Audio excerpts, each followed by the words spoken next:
everyone, and welcome back.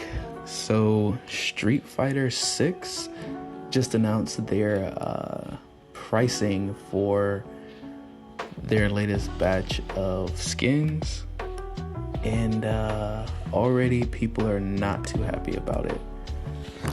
So, looking at this Polygon article, it looks like, let's see here. So, basically, you have to spend $12 to get a skin because it's based on like a coin system.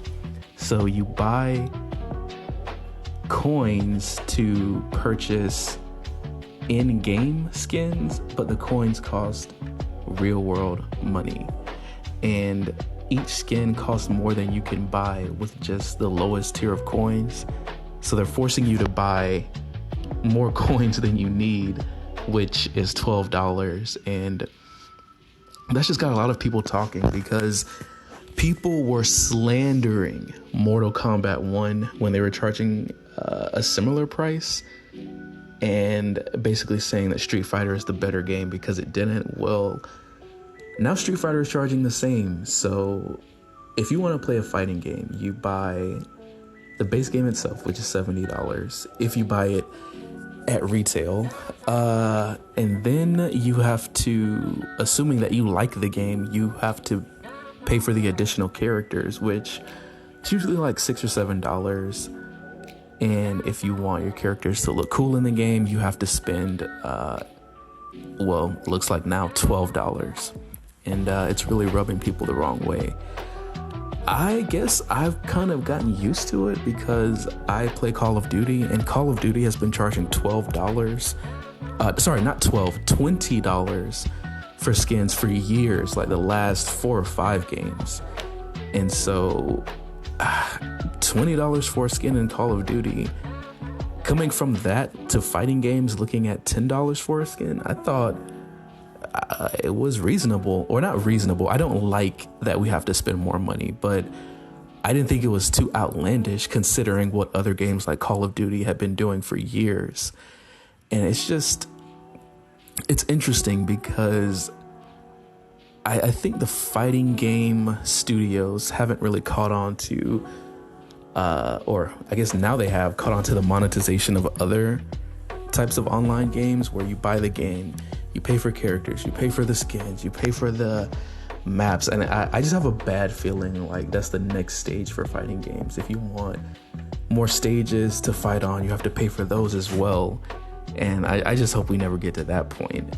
But yeah, I'm pretty sure when Tekken 8 comes out in January, Tekken will probably do the exact same thing. I'm interested to hear what you guys think about this because again, maybe I was just desensitized from Call of Duty, having done this for like half a decade at this point, for what is still twice as much as these fighting games are charging. I don't know, maybe I was just used to it. I didn't really have as much of a reaction to this as people did. Yeah, it's just one of those things where it's like, I hope that this does not get worse. I remember when microtransactions first became a thing in gaming, and how up in arms people were when studios were charging like $1 for a skin, or even $2, and now we're up to like 12 and 20. It's getting insane. And I think most of the studios would argue that to make a AAA quality game costs so much that you can't recoup the cost with just selling the game itself. Because you have things like a full score, like they get a composer and an orchestra for the music. They pay high-level voice actors and the programmers and the artists and the designers. And for most AAA studios, they have a team of about 200 people. And if you consider the fact that it costs, or it takes 4 years to make a game, I mean, that adds up. So if you assume that, let's just say the average person working at that studio makes $80,000 a year, which I think for a AAA studio is that's about what they make on average. And the fact that you have 200 people,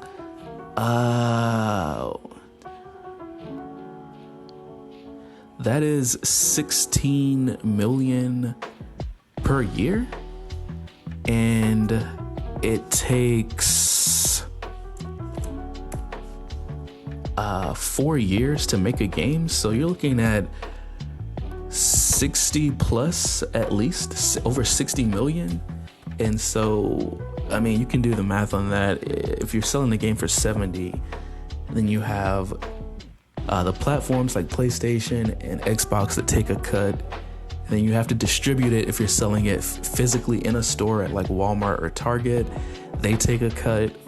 I guess there is some argument to be made there that it's very difficult to recoup the cost of a game just by selling the physical copy itself. But even still, I don't know. I feel like it's just one of those things where, what's the happy medium? If what they're saying is true and it really just has ballooned in cost so much to make a game of this caliber, I just feel like passing the cost along to the consumer is just only going to go so far.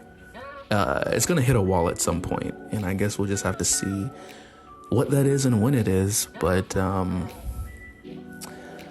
be following it, and I'm sure you guys will be too. Let me know what you think. I appreciate it.